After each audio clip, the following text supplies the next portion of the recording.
Siapa yang menjulurkan sebagiannya karena sombong, lam yanzurillahu ilaihi yaumal qiyamah. Ini tambahan. Allah tidak melihat dia di hari kiamat kelak.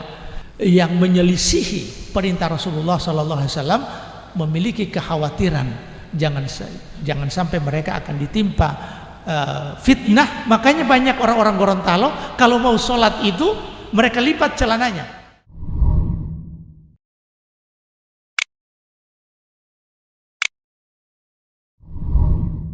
Yang berikut dari Abdullah bin Umar radhiyallahu anhuma, anin Nabi sallallahu alaihi wasallam qala al-isbalu fil izari wal qamisi wal imamah.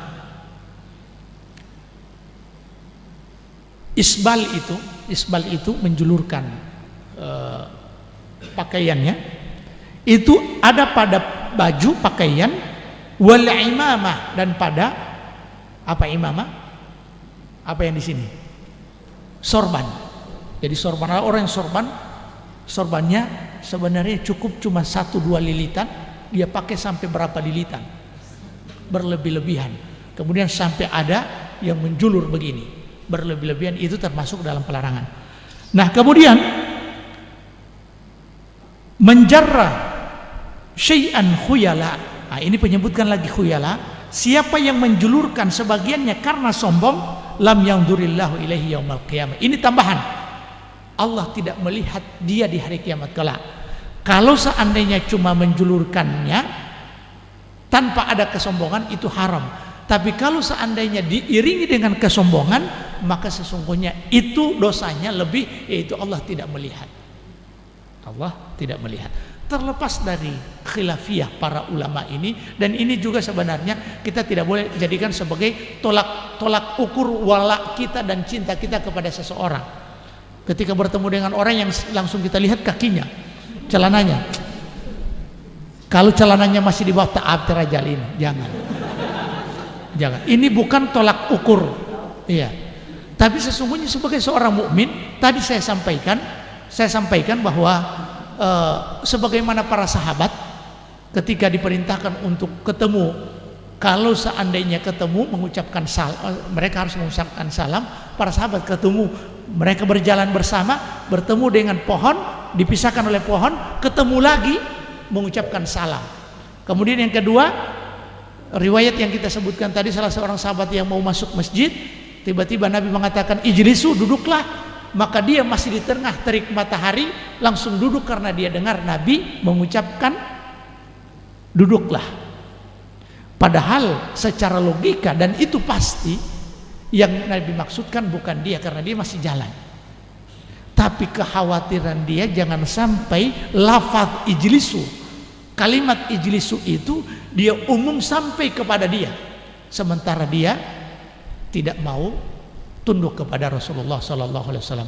Falyahdharil ladzina yukhalifuna an amrihi am tusibahum fitnatun aw yusibahum adzabun alim. Hendaklah orang-orang yang menyelisihi perintah Rasulullah sallallahu alaihi wasallam memiliki kekhawatiran jangan sampai mereka akan ditimpa fitnah, dan fitnah itu adalah syirik kata para ulama, au adzabun alim, atau adab yang pedih. Jadi sekali lagi, Islam ini adalah agama yang masuk di sendi-sendi kehidupan kita, termasuk urusan-urusan pribadi kita. Jangankan masalah pakaian,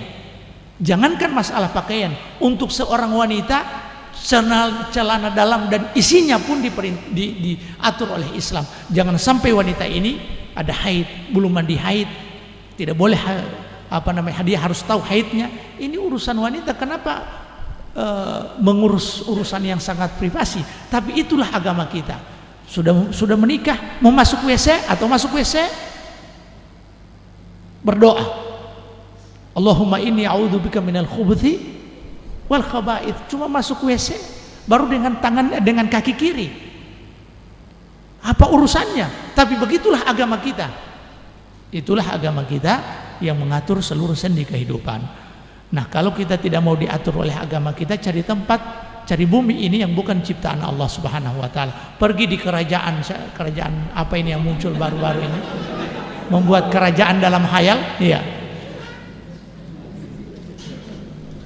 Jemaah sekalian yang dirahmati Allah Subhanahu wa taala, Wa qala Jabir bin Salim. Jabir bin Salim mengatakan, qala li Rasulullah sallallahu alaihi wasallam. Rasulullah sallallahu alaihi wasallam bersabda, iyyaka wa isbalal izar. Iyyaka itu hati-hati dengan pakaian yang menjulur. Fa innaha minal makhyala. Sesungguhnya dia bagian dari kesombongan. Nah, ini para ulama yang mengharamkan justru pakai pakaian yang melebihi batas mata kaki, itulah pakaian kesombongan. Wa innallaha la yuhibbul makhyala. Sesungguhnya Allah Subhanahu wa taala tidak mencintai orang yang sombong. Tidak mencintai orang yang sombong. Kemudian juga ada hadits yang Nabi memerintahkan kepada orang yang salat dengan menjulurkan pakaiannya untuk wudu, mengulangi salatnya. Untuk mengulangi salatnya, dan pada sebagian para ulama mendhaifkan hadis ini. Makanya banyak orang-orang Gorontalo kalau mau salat itu mereka lipat celananya. Bahkan ustadz-ustadz di Gorontalo, hampir semua orang Gorontalo, karena memang ini ada dalam agama kita. Dan memang dia tidak hanya berlaku pada sholat, tapi berlaku dalam kehidupan sehari-hari. Dan ini juga ada keuntungan. Keuntungannya bersih. Bayangkan kalau celana kita menyeret di pasir, di tanah, pasti kotor. Cuma karena sudah gaya, biar kotor, orang yang dengan santainya kakinya dijulurkan dengan pakaian kotornya, celana kotornya, dan dia santai. Dan jemaah sekalian yang dirahmati Allah Subhanahu wa taala, jangan sampai dalam hal berpakaian kita diatur oleh model, oleh tren-tren kekinian, tapi sesungguhnya kita sebagai muslim diatur oleh agama kita dalam masalah berpakaian.